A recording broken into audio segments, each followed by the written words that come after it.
오늘은 영원한 복음 요한계시록 15번째 시간으로 구약의 작은 뿔, 신약의 작은 뿔이라는 제목으로 말씀의 은혜를 나누도록 하겠습니다. 그 요한계시록에 인, 나팔, 대접 재앙이 나오는데, 자, 인을 떼시는 주체는 어린 양이신 예수 그리스도이셨습니다. 그 인을 떼신다고 딱 개봉하시는 순간부터 이제 모셔선 천사들이 나와서 나팔도 불고 대접도 쏟는데, 그 요한계시록의 그 비밀의 축이라고 할 수 있는 인, 나팔, 대접 재앙, 그 첫 번째 인이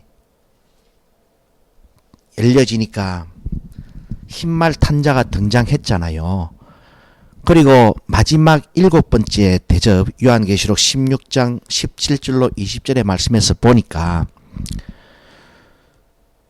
큰 지진이 나고 산과 섬이 자리를 이탈하면서 결국에는 그 참상 가운데서 핵심이 무엇인가 하면은 큰 성 바벨론이 심판을 받더라 이 말입니다.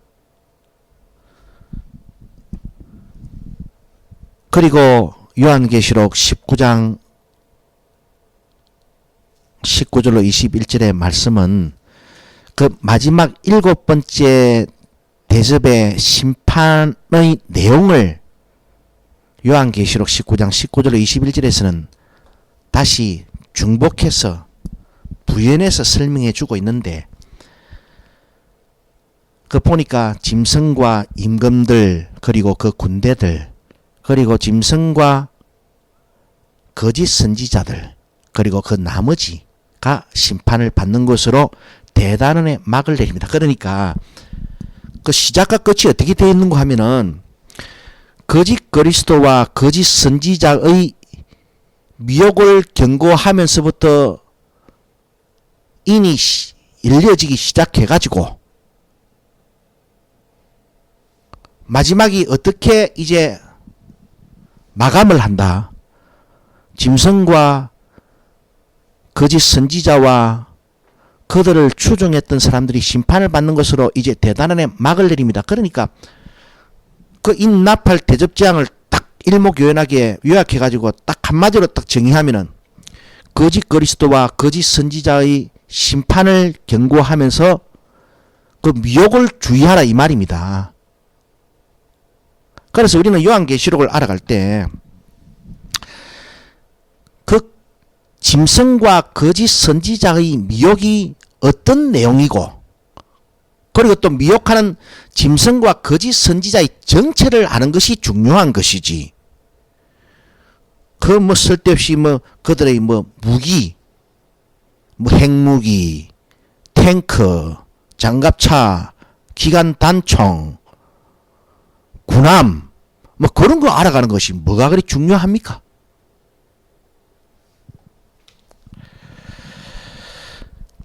신명기서 32장 32절로 36절의 말씀에서는 모세 선지자가 이스라엘의 최후 심판을 예언했다 아닙니까?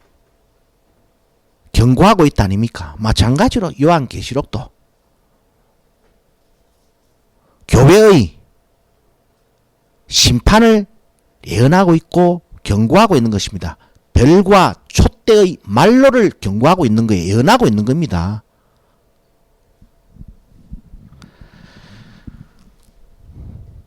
우리가 이제 요한계시록 13장 3절에 보면은 그 요한계시록 13장 1절로 10절에서는 바다에서 올라오는 일곱 무리 10뿔 짐승이 있습니다. 그런데 그 짐승을 설명을 할 때 요한계시록 13장 3절에서는 뭐라고 해놨는가 하면은 그의 머리 하나가 상하여 죽게 된 것 같더니 그 죽게 되었던 상처가 나음에 온 땅이 이상히 여겨 짐승을 따른다.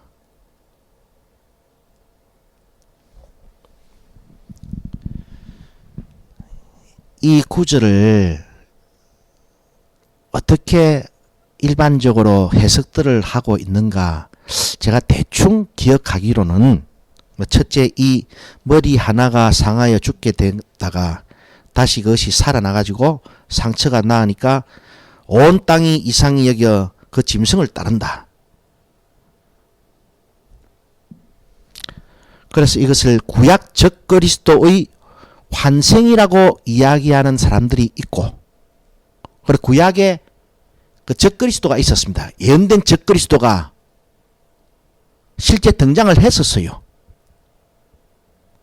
그래서 오늘 제목을 구약의 작은 뿔, 신약의 작은 뿔이라고 붙였는데, 또 그렇게 구약 적그리스도의 환생이라고 이야기를 하는 그런 주장도 있지만은, 또 머리 하나가 상하여 죽게 된 것 같으니 그것이 나아가지고 그래가지고 이제 온 땅을 통솔하는 그 짐승을, 그 로마가 멸망하고 난 다음에 먼 날 딱 재림 직전에 적그리스도 정부의 수계로 이야기하는 사람들이 있고, 또 교황권이 중세 교회 시대에 극성기를 누렸다가 나폴레옹 군대에 의해서 그 교황권이 땅에 추락하고, 그래서 쇠퇴의 길을 걷다가 다시 그 교황권이 이제 재림 직전에 다시 회복되는 것. 그래서 그가 적그리스도가 되어 사도 바울이 예언했던 멸망의 아들로서 예수님이 재림하기 바로 직전에 예수님을 맞서 싸우기 위해서 등장하는 것으로 이와 같이 대충 요한계시록 13장 3절의 말씀을 그 이해를 하는 것 같더라고요. 그래서 이 요한계시록 13장 1절로 10절에 등장하는 이 적그리스도, 일명 멸망의 아들,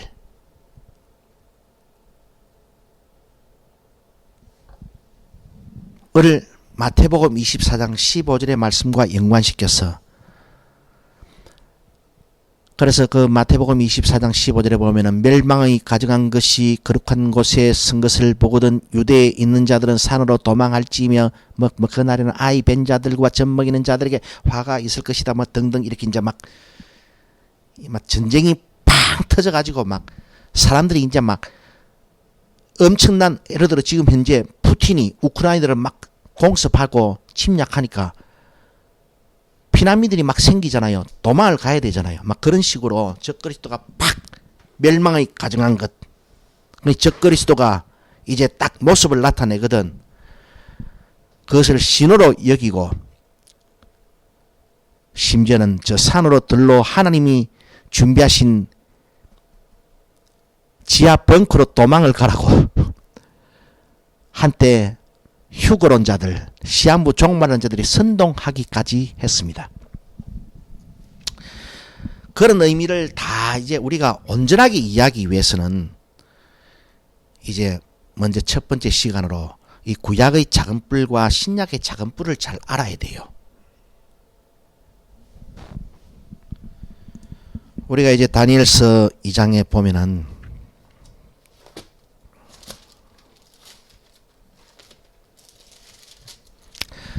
다니엘서 2장 31절로 35절에 보면은 이 느부갓네살 왕이 한밤중에 꿈을 꾸는데 그 꿈 속에 나타났던 그 신상, 사람의 모양을 한 신상의 형상이 각 신체 부위별로 재료가 다른데 그 신상이 다 이렇게 세상 한가운데 서 있는 것을 이제 느부갓네살이 꿈을 꾸었습니다. 그래 그 꿈을 꾸고 나서 너무나 심란해 가지고 이제 느부갓네살 왕이 행패를 안 부립니까? 그 바벨론에 가는 그 날고 긴다는 그 점쟁이들과 무속들과 무당들과 박사들을 다 불러 모아 가지고 내가 어제 심란한 꿈을 꿨는데 내가 무슨 꿈을 꿨는지 그 꿈을 정확하게 알아맞추고 또한 거기에 더하여 그 꿈에 대해서 해석을 나에게 다오. 딱 그런 거예요. 아니 세상에 그러니까 박사들이 다 죽게 생겼다 아닙니까? 아니 꿈을 내가 이런 꿈을 꿨는데 해석을 해달라 그랬으면은 뭐 그래도 뭐 좀 어떻게 뭐 지그들 멋대로 해석이나 해볼 낀데 꿈 내용도 이야기 안 해주고는 내가 간밤에 꿈을 꿨는데 내가 무슨 꿈을 꿨게 내가 무슨 꿈을 꿨는지 누구 저맘 쳐봐라. 딱 그 꿈을 알아내고 나는 말 절대로 안 해준다. 그래 꿈이 무엇을 의미하는지 해석해다오. 만약에 그렇지 못할 시에는 멸문지화를 시키뿐다 그랬어요. 이제 그래가지고 이제 다니엘이 기도 가운데 이제 그 느부갓네살 왕이 무슨 꿈을 꾸었는가를 하나님에 의해서 알게 되고 그 꿈의 해석까지 이제 느부갓네살 왕 앞에서 설명하는 것이 나옵니다. 그래 우리가 이제 뭐 잘 알지만은 그래 왕이 이제 느부갓네살 왕이요 다니엘서 2장 31절로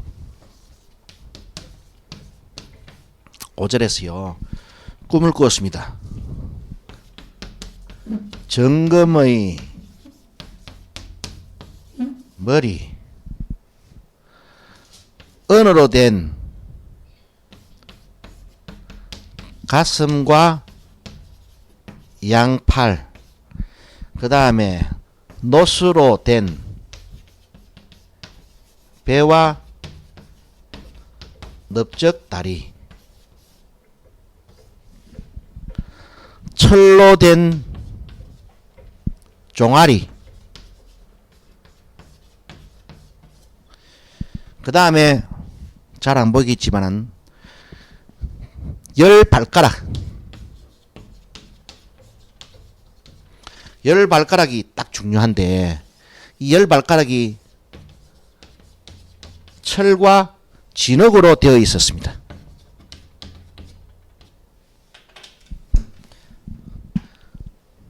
그런데 우리가 이제 다니엘서 2장 31절로 35절의 말씀을 보면은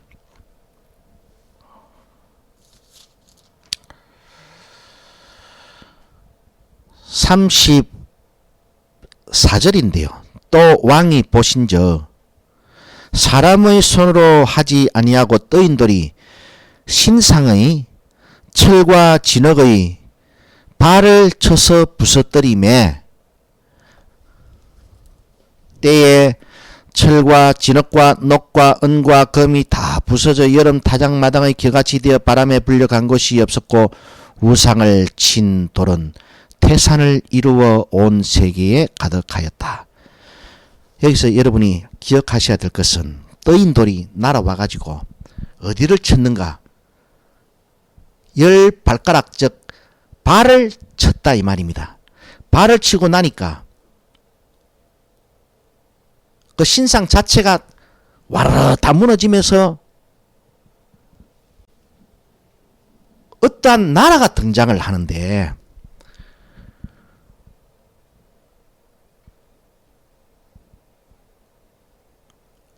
그 나라가 태산을 이루어 온 세계에 가득하게 됩니다. 근데 요거를 이제 이 꿈을 꿨지 않습니까? 왕이요. 이제 내가 이제 해석을 할 차례입니다. 그래 이제 우리가 이제 해석 부분을 한번 읽어 봐야 되는데 38절에서 45절입니다.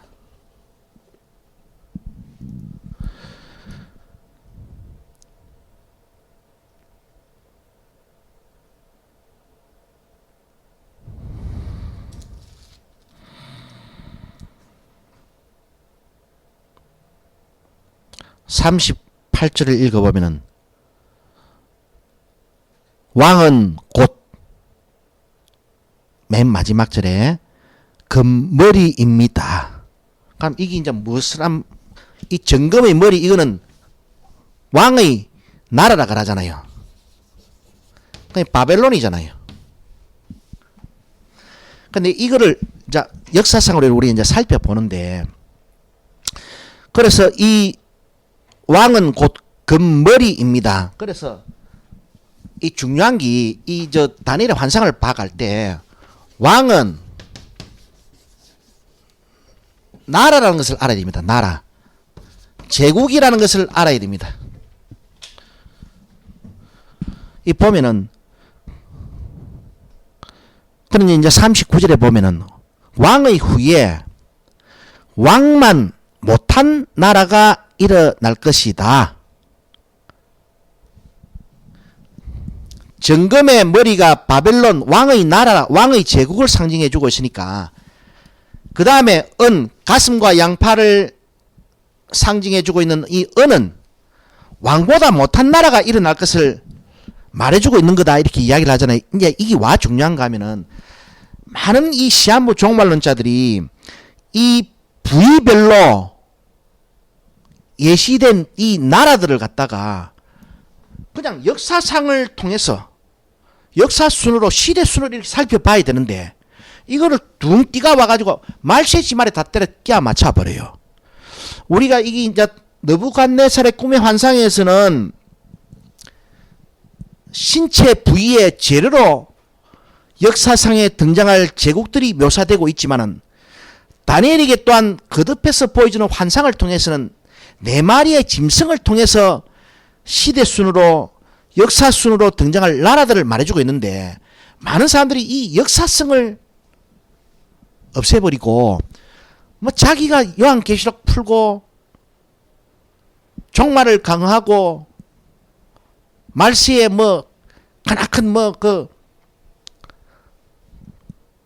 자기의 해석을 통해서 하나님의 인을 성도들의 이마에 친다고 막 큰 소리 치는 이 많은 사람들이요, 이 역사상으로 등장한 이 나라들을 그 역사성을 없애버리고 상징으로 다 때려 끼워 맞춰버렸어요. 뭐 그래가지고 머리, 가슴과 양팔, 넓적다리, 뭐 철, 그 다음에 다니엘의 환상에서는 사자, 곰, 표범, 열불의 형체를 알 수 없는 짐승, 뭐 이런 걸 갖다가 전부 다 뭐 말세지말에 나오는 소련, 뭐 중공, 또 뭐 미국, 이시제국,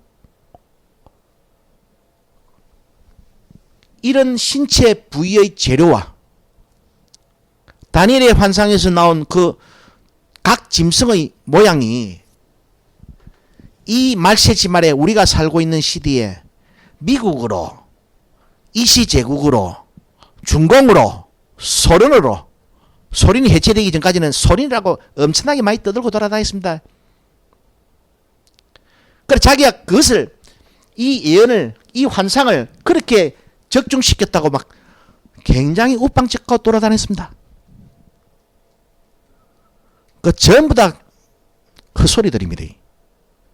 분명히 지금 그 환상을 해석하면서 왕은 38절에서 정금의 머리인데, 왕의 후에는 왕만 못한 다른 나라가 일어날 것이다. 그러니까 이 은으로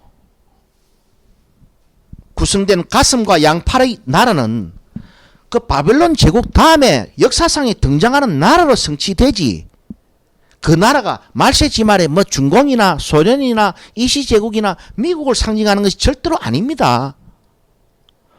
그래서 이제 요거는 이제 뭐라 말입니까?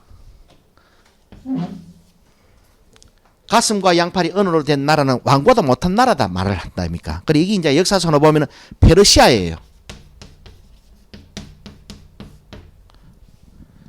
그 다음에 이제 39절에 셋째로 또 녹 같은 나라가 일어나서 온 세계를 다스릴 것이다. 그러니까 바벨론 제국 다음에, 그 다음에 그보다 못한 나라가 그 다음 일어나고, 그 다음에 또 배와 넓적다리가 노스로 된 이 나라는 세 번째 나라지요. 그 세 번째 나라가 나와가지고 온 세계를 다스릴 것이다. 그러니까 막강한 정복력을 과시할 것을 예언하고 있습니다. 그러니까 이 세 번째 나라는 역사상에 바벨론 다음에 페르시아 다음에 그 다음에 나타날 제국을 상징해주고 있지. 자, 말세지 말하면 미국이나 소련이나 러시아나 중공이나 이 시제국을 상징하는 것이 아닙니다. 그래서 이 세 번째 나라가 알렉산더 대왕의 헬라 제국입니다. 그 다음에 이제 넷째 나라는 강하기가 철 같으리니 철은 모든 물건을 부서뜨리고 이기는 것이라. 철이 모든 것을 부수는 것 같이 그 나라가 문나라를 부서뜨리고 빻을 것이며. 자, 보십시오. 이제 네 번째 나라가 등장을 하는데 이 나라가 이 세 번째 이 온 세계를 지배하게 될 이 헬라 제국보다 더 막강한 정복력을 가지고 세계상에 어떻게 저 말세지 말에 등장하는 나라를 지금 가르쳐주고 있는 것이 아니고 역사 시대 순으로 세 번째 헬라 제국 다음에 등장할 패권 국가를 지금 말해주고 있는 거예요. 이 나라가 로마입니다. 로마. 그죠? 그런데 여기서 이제 우리가 더 주의해서 봐야 될 것이 41절에 왕께서 그 발과 발가락이 얼마나 토기장이의 진흙이요 얼마나 철인 것을 보셨은즉 그 나라가 즉 네 번째 나라인 종아리가 철로 된 모든 나라를 때려 부숴버리는 이 나라가 어떻게 철과 진흙으로 된 열 발가락을 보셨음과 같이 나누어진다. 자, 그러면은 열 발가락으로 나누어지는 이 나라가 네 번째 나라 다음에 세계 역사에 등장해야 되는 거 맞습니까? 안 맞습니까? 연이어서 등장하지. 이 열 발가락도 먼 말세지 말에 요즘 우리 시대에 등장할 어떤 제국을 말해주고 있는 것이 아니고 네 번째 나라 모든 나라를 부숴버리는 그 로마 제국 다음에 시대 순으로 역사상에 나타나는 것을 증거해주고 있기 때문에 자꾸 이 환상을 가지고 뭐 저 말세지 말에 뭐 4대 열강 뭐 그렇게 막 끼야 맞춰 해석하는 거는 그는 막 아니 뭐 들을 필요가 없습니다. 그는 좀 잘못된 겁니다. 그는. 그런데 아까 이제 그 뜨인 돌이 신상에 발을 쳤잖아요. 그래 발을 친 것을 이제 그 다니엘 선지자가 천사에게 들은 해석을 가지고 왕에게 그가 꾼 꿈을 해석해 주는데 자 42절에 그 발가락이 얼마나 철이요 얼마나 진흙인지 그 나라가 얼마나 든든하고 얼마나 부서질 만한 것이며 왕께서 철과 진흙이 섞인 것을 보셨은즉 그들이 다른 인종과 서로 섞일 것이나 피차에 합하지 아니하며 철과 진흙이 합하지 않음과 같으리다. 이 열왕의 때에 하늘의 하나님이 한 나라를 세우시리니 하나님은 언제 당신이 약속하신 한 나라를 세우시겠습니까? 언제? 첫 번째 나라가 날아가고 두 번째 나라가 역사상에서 사라지고 세 번째 나라가 역사상에서 사라지고 그 다음에 네 번째 나라 종아리가 철로 된 무지막강한 정복력을 가진 이 나라가 사라지고 다시 그 나라가 10개의 나라로 분리되었던 바로 그 상태에 하나님이 약속하신 한 나라를 세우신다는 이 말씀에 우리가 주의를 기울여 놓아야 됩니다. 그러니까 하나님께서 약속하신 그 한 나라는 언제 세워진다? 어느 시대에 세워진다? 네 번째 종아리가 철인 나라가 철과 진흙이 섞인 10개의 나라로 분리된 그 상태일 때에 하나님이 약속한 한 나라를 세우신다는 요 역사적인 하나님의 구속사 시간표를 눈여겨보놓자 이 말입니다. 그 다음에 다니엘서 7장에 보게 되면요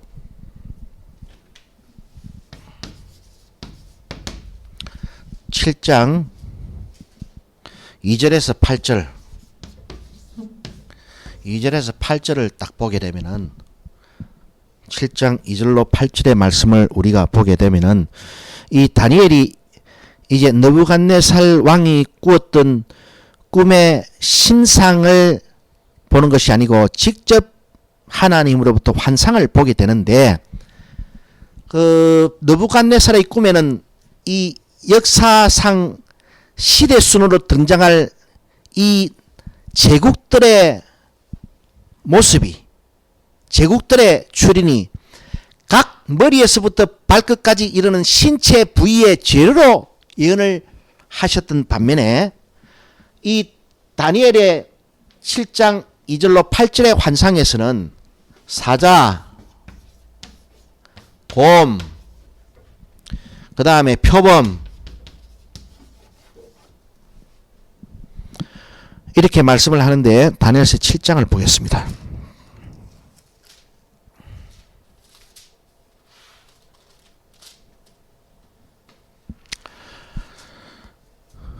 그 앞에는 제가 지금 각 짐승들을 설명했으니까 이야기했으니까 자 다니엘서 7장 7절을 보면은 내가 밤 이상 가운데 그 다음에 본 넷째 짐승은 무섭고 놀라우며 또 극히 강하며 또 큰 천리가 있어서 먹고 부서뜨리고 그 나머지를 발로 밟았으며 이 짐승은 전의 모든 짐승과 다르고 또 열뿔이 있더라.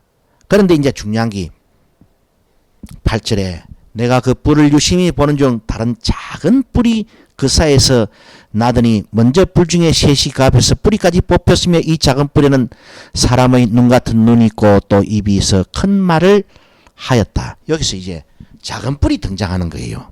작은 뿔이 어디서 등장한다? 아까 이제 하나님께서는 다니엘 선지자에게 앞으로 이 세계사가 어떻게 흘러갈 것인가.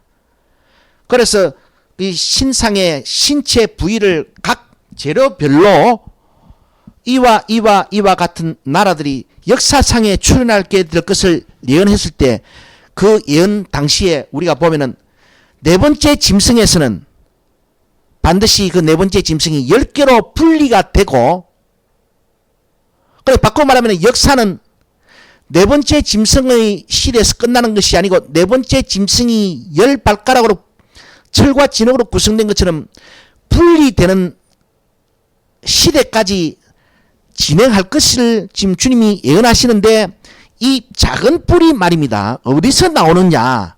그래, 이 작은 뿔이 어디서 나오느냐는 말은 언제쯤 출현하느냐 말이죠. 그렇지 않습니까? 그죠? 시대별로 출현할 제국들의 출현을 예언하고 있기 때문에 이 작은 뿔은 그러면은 자, 요 정금의 머리가 다니엘의 환상에서는 사자입니다. 가슴과 양팔인 은의 제국은 이 다니엘의 환상에서는 곰입니다. 그 다음에 배와 넓적다리가 노신 이 세 번째 제국은 다니엘의 환상에서 표범입니다. 그 네 번째 짐승인 종아리가 철로 된 그 짐승은 나중에 10발가락으로 열왕으로 나누어진다 그랬지요. 다니엘이 그 느부갓네살 왕의 꿈을 해석해 줄 때. 그런데 이 다니엘이 자기가 직접 본 환상에서는 이 넷째 짐승은 10뿔을 가지고 있었습니다. 이 10뿔은 10발가락과 동일한 거예요.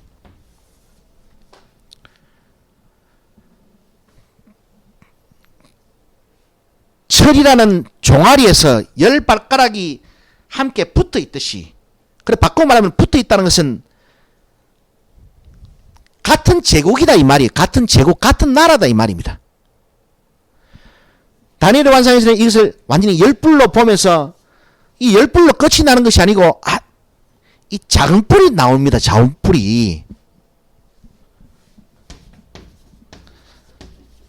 작은 뿔이 나오니까 여기 신약에 예언된 작은 뿔이에요. 신약에 예언된 작은 뿔. 자, 그리고 나서 다니엘서 8장 말씀을 한번 읽어보고 오늘은 일단 마치겠습니다. 다니엘서 8장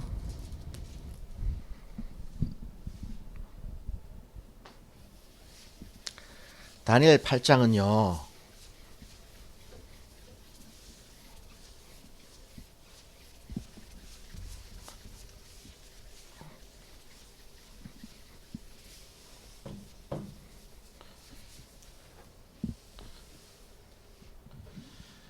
자, 다니엘서 8장에는 지금 세 번째 짐승이 불이 이제 그저 느부갓네살 왕의 환상에서는 노스로 된 배와 넓적다리인데 아까 내 뭐 설명을 잘못한 것 같네. 배와 넓적다리를 했었습니까? 노스로 느부갓네살 대왕의 이 환상에서는 세 번째 나라가 왕의 후에 왕의 나라보다 못한 나라가 일어나는데 그 다음에 또 일어나는 나라가 온 세계를 지배한다고 했는데 노스로 된 저 배와 넓적다리가 노스로 되어 있어요. 그리고 여기 이 다니엘의 7장에 다니엘이 본 환상에 의하면 표범입니다. 표범. 이 결국에는 이 세 번째 제국인 헬라 제국. 헬라 제국은 뭐로 대표됩니까? 알렉산더 대왕으로 대표돼요. 아까 그 작은 뿔이 하나 등장을 했잖아요. 그 작은 뿔이 어떻게 등장했습니까? 다니엘 7장에 보니까 네 번째 짐승이 큰 천리를 가지고 새를 부사뜨려 버렸는데 그 10뿔의 모양을 하고 있었는데 그 뿔 중에 10뿔 중에 뿔이 3개가 딱 뽑히고 그 자리에 작은 뿔이 생겨났잖아요. 그래 거기 신약에서 예언된 작은 뿔이고 그래 지금은 이제 우리가 제목이 구약의 작은 뿔 신약의 작은 뿔 아닙니까? 이제 구약의 작은 뿔을 이제 찾아보는 거예요. 구약의 작은 뿔이 또 예언되고 있습니다. 그래 이제 이 지금 다니엘서 8장은 이 세 번째 신체 부위 곧 세 번째 짐승 곧 세 번째 세계 제국인 헬라 제국 그 알렉산더 대왕의 출현과 또 그 나라가 그 제국이 분리된 그 나라 가운데서 또 하나 나오는 작은 뿔로 이 구약의 적그리스도를 예언하고 있습니다. 그래서 이제 그거를 오늘 한번 읽어보고 마칠 건데 다니엘서 8장입니다. 1절부터 14절 말씀까지 읽어보면은 오늘 읽고 제가 본문을 읽으면서 여러분에게 해석하는 것으로 마치겠습니다. 나 다니엘에게 처음에 나타난 이상 후 벨사살 왕 3년에 다시 이상이 나타나니라. 내가 이상을 보았는데 내가 그것을 볼 때에 내 몸은 엘람도 수산성에 있었고 내가 이상을 보기는 을레 강변에서니라. 내가 눈을 들어 본즉 강가에 두 뿔 가진 수양이 있었는데 그 두 뿔이 다 길어도 한 뿔은 다른 뿔보다 길었고 그 긴 것은 나중에 난 것이라. 내가 본즉 그 수양이 서와 북과 남을 향하여 받으나 그것을 당할 짐승이 하나도 없고 그 손에서 능히 구할 리가 절대로 없으므로 그것이 임의로 행하고 스스로 강대하더라. 여기 지금 등장하는 이 수양이지요. 이제 앞에 이거 세 번째 제국 앞에 은으로 된 가슴과 양팔 느부갓네살의 신상에서는 이 다니엘이 본 환상에서는 곰이지요. 곰. 자 지금 이 다니엘서 8장은요 요 시대로 넘어가는 것을 지금 세밀하게 예언을 해주고 있고 다시 이제 나아가서 요 시대 이 세 번째 시대에서 다시 이 세 번째 시대가 지나가고 이 세 번째 제국 세 번째 나라가 내 왕으로 곧 내 나라로 분리되는 것까지 이제 예언을 하고 있는 장면인데 지금 여기서 나오는 이 뿔이 하나가 긴 게 먼저 나오고 뿔이 긴 거는 나중에 나오고 뿔이 두 개가 있는데 그 중에 그 한 뿔이 긴데 그 긴 뿔은 나중에 나왔다 그러지네.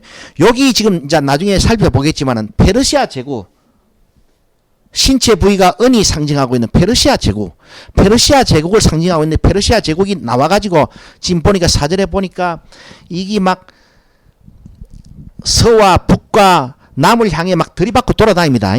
들이받고 돌아다니는데 당할 자가 없어요. 그래서 이 지금 요 환상은 두 번째 제국인 페르시아 제국의 흥왕을 그들의 정복력을 이제 설명해주고 있는데, 5절에 보니까 내가 생각할 때 한 수염소가 서편에서부터 와서 온 주민에 두루다니되 땅에 닿지 아니하며 그 염소 두 눈 사이에는 현저한 뿔이 하나 딱 나오는데, 그것이 두 뿔 가진 수양 곧 내가 본 바 강가에 섰던 양에게로 나아가되 분노한 힘으로 그것에게로 달려가니, 뿔이 두 개인 큰 뿔과 작은 뿔을 가진 뿔이 두 개인 수양이 서와 남과 북으로 막 들이받고 돌아다니는데, 그보다 더 센 존재가 등장하는데 그게 수염소입니다. 그 수염소 두 뿔 사이는 현잔 뿔이 하나 딱 나오는데, 그 현잔 뿔이요, 뿔이 두 개 나온 앞에 나온 수양을 막 들이받는 겁니다. 내가 본적 7절에 그것이 수양에게로 가까이 나아가서는 더욱 성내어 그 수양을 쳐서 그 두 뿔을 꺾거나 수양에게는 그것을 대적할 힘이 없으므로 그것이 수양을 땅에 엎드러뜨리고 짓밟아서나 능히 수양을 그의 손에서 벗어나게 할 리가 없었더라. 이 현저한 작은 이 뿔은 이 알렉산더 대왕을 말해주고 있는데, 알렉산더 대왕이 그 자기 앞섰던 두 번째 제국, 두 번째 나라, 정금의 나라, 정금의 머리, 바벨론 제국의 느부갓네살보다도 조금 세력이 미치지 못하는 두 번째 나라, 예언된 그 페르시아 제국을 이 세 번째 노세 나라, 표범의 나라, 그 현저한 뿔이 돋아 나와가지고 들이받아가지고 밟아가 죽여버리는, 그래서 이 헬라 제국의 알렉산더 대왕이 등장해가지고 역사상에서 페르시아 제국을 멸망시키고 세계 패자로 우뚝 솟았습니다. 그리고 그것을 이제 설명해주고 있는데, 8절에 수염수가 스스로 심히 강대하여 가더니 강성할 때 그 큰 뿔이 꺾이고 그 대신에 이제 어떻게 됩니까? 뿔렛이 사방을 향해 튀어나옵니다. 그 현저한 뿔이 알렉산더 대왕이, 헬라 제국이 막 페르시아를 갖다 뭉개버리고, 시간이 흐르고 나니까 그 뿔자리에 현저한 뿔 4개가 사방을 향해서 팍 뻗어나오는 환상을 본 거예요. 그런데 그 네 뿔 중에, 그 네 왕 중에, 네 나라 중에 이제 9절에 보니까 그 중 한 뿔에서 또 뭐가 나옵니까? 작은 뿔 하나가 나서 남편과 동편과 또 영화로운 땅을 향하여 심히 커지더니, 그것이 여기서 영화로운 땅은 이스라엘을 말하고 있습니다. 그것이 하늘 군대에 미칠 만큼 커져서 그 군대와 별 중에 며칠 땅에 떨어뜨리고 그것을 짓밟고 또 스스로 높아져서 군대의 주제를 대적하며 그에게 매일 드리는 제사를 제하여 버렸고 그의 성소를 어떻게 했다? 헐어버렸다. 그리고 요놈이 구약에서 예언된 이 다니엘 선지자가 예언할 당시가 이 BC 한 550년에서 BC 한 560년 경인데, 요 지금 예언된 이 작은 뿔은요, 그로부터 한 400년의 시간이 흐르고 나서 실제로 딱 나오는데, 요 작은 뿔이 구약에서 예언된 이 작은 뿔이 구약에서 예언된 선지자 다니엘이 예언했던 적그리스도입니다. 그래 이게 나와가지고 영원한 땅까지 그 뿔이 번성하더니만은 하늘 군대에 미칠 만큼, 여기서 하늘 군대는 영원한 땅, 이스라엘 나라, 이스라엘 백성, 이스라엘 군대를 말하는 거예요. 이스라엘 군대를 하나님의 백성 아닙니까? 그래 하나님의 군대. 11절에 또 스스로 높아져서 군대의 주제를 대적한다는 것은 이 하나님을 대적한다는 것 아닙니까? 그러면 여기서 이제 우리가 이제 살펴볼 것은, 이게 구약의 적그리스도, 구약의 작은 뿔이 하나님을 대적하는 방법은 무엇이었을까? 이게 중요합니다. 이게 구약의 적그리스도, 구약의 작은 뿔이 하나님을 대적한다는 군대의 주제를 대적한다 그러잖아요. 그리고 이게 뭐 실제로 뭐 하나님을 향해서 뭐 창을 던졌다는 말인가? 화포를 쏘았다는 말인가? 화살을 날렸다는 말인가? 야가 무엇 때문에 군대의 주제 하나님을 대적한다라고 이렇게 예언이 되었던 것이며,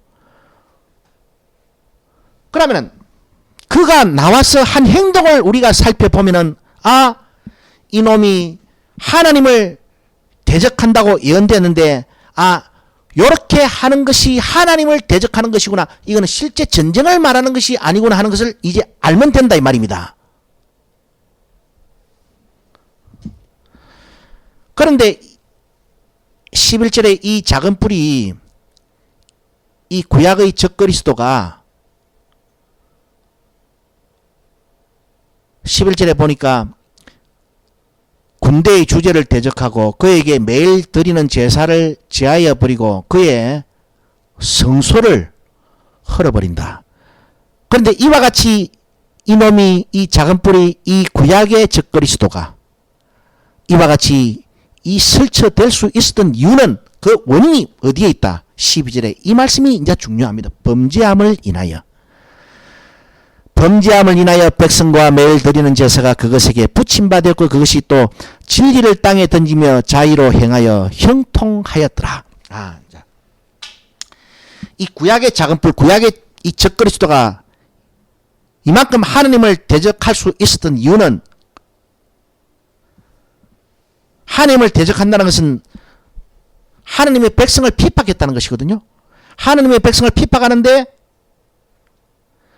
왜 하나님의 백성은 이 구약의 작은 뿔, 구약의 예언된 적그리스도에게 핍박을 받았던 것인가? 12절에 범죄함을 인하여.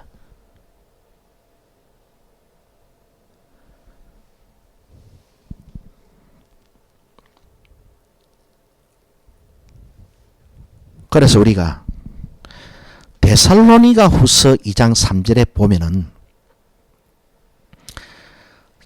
너가 그냥 동요하지 마라. 먼저 배도하는 일이 있고 그 다음에 멸망의 아들이 나타난다, 그렇게 이야기를 하고 있지요. 우리는 거기서 그 배도가 무엇인가를 많이 생각을 했습니다. 그래서 심지어는 마지막 시대에 적그리스도가 나타나면은 일제시대에 개신교 목사들이 일본 제국의 신사참배에 동참했듯이 그렇게 예수 믿는 신앙을 포기하는 현상으로 이 배도가 나타날 것이다라고까지 많이 이야기를 했는데, 다니엘서 8장 12절에서 구약의 적그리스도가 나타나는 이유는 그 앞에 뭐가 있었다? 이스라엘 백성, 하늘 백성, 하나님의 군대, 하나님의 나라의 범죄함이 있었다. 신약에서도 마찬가지로 무엇 때문에 멸망의 아들이, 즉 신약의 작은 뿔, 신약의 적그리스도가 나타나느냐? 먼저 앞에 배도하는 일이 있기 때문에, 범죄함을 인해서. 그래서 구약의 범죄함을 인하여 그 범죄가 어느 한순간의 행위를 말하는 것이 아니고, 그렇다면 이 신약의 배도함이라는 것도 어느 한순간에 뭐 신사참배 동참하고 그런 걸 말하는 게 아니에요.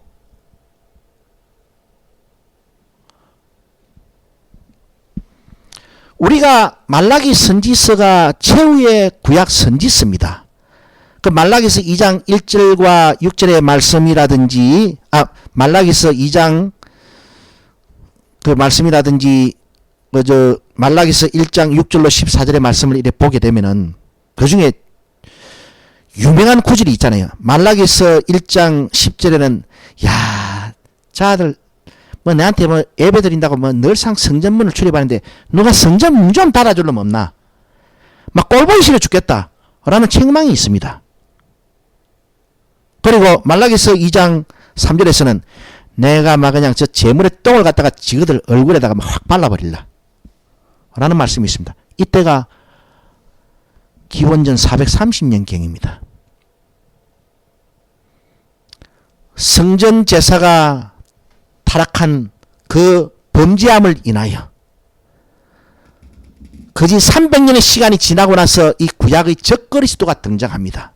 마찬가지로 여러분, 그 사도 바울이 배도하는 일이 있고 멸망의 아들이 나타난다 할 때 이거는 뭐 10년 20년 안에 이 붙은 사건이 아닙니다. 이거는. 그래서 이 신약의 적그리스도도 사실은 구약에서 신약에서요 사도 요한이 죽고 나서부터 교회 신앙이 완전히 복수와 이방 제의화 되어가면서 굉장히 타락하는 시대를 지나갑니다. 그 지나가는 그 시대 끝에 정점에 이 멸망의 아들이 나타나요.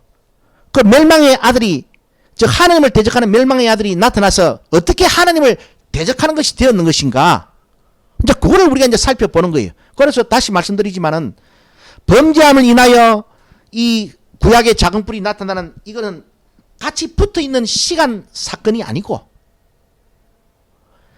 상당히 오래 지속되는 그 신앙의 타락기를 지나고 나서 이 구약의 작은 뿔이 등장했듯이 신약에 배도하는 일이 굉장히 장기간에 걸쳐서 진행되면서 그 길의 끝에서 기독교가 우상 제의의 탈을 뒤집어 쓰고 온 세계를 지배하게 됐던 겁니다, 여러분.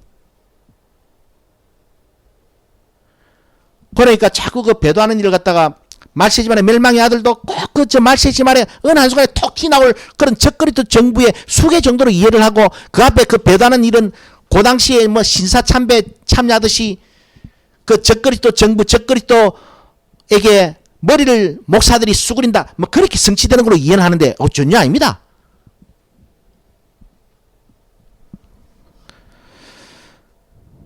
오늘 시간은 여기까지만 하겠습니다.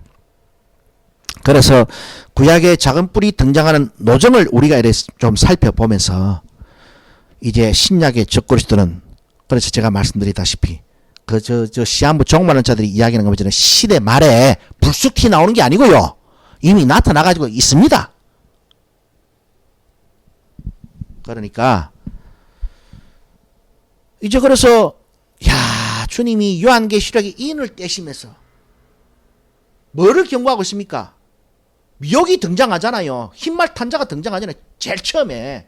그러면서는 그것이 나중에 심판을 받는 것으로 딱 대단한 막을 내리죠. 그래서 우리는 뭐 어느 지역에서 전쟁이 일어날 것인가, 인류를 멸망시킬 자연재해는 뭐 지진일까 쓰나미일까 그런 헛소리 하지 말고요. 야 여기 어떻게 교회를 미혹했는가? 그럼 교회를 미혹한 이 존재들의 비밀은 무엇일까? 이 정체는 무엇일까? 그거를 알아가는 것이 요한계시록의 영원한 복음의 핵심이지. 그 뭐 앞으로 뭐 종말에 뭐 핵무기가 나오고 뭐 대포가 나오고 그저 헛소리들입니다. 그 헛소리들.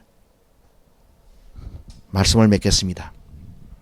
이와 같은 세세한 과정을 거쳐서 이제 마태복음 24장 15절에 멸망이 가정한 것이 거룩한 곳에 선 것을 보거든 유대에 있는 자들은 산으로 도망할지어다 라는 말씀의 의미까지 쭉 살펴보면서 이제 요한계시록 13장 1절에 일곱 머리 열불 바다에서 출현한 짐승의 정체에 근접해 가면서 그 짐승이 출현하고 난 다음에 또 요한계시록 13장 11절 이하에서는 땅에서 새끼 한 가지 두꺼운 짐승이 또 쏠 올라옵니다.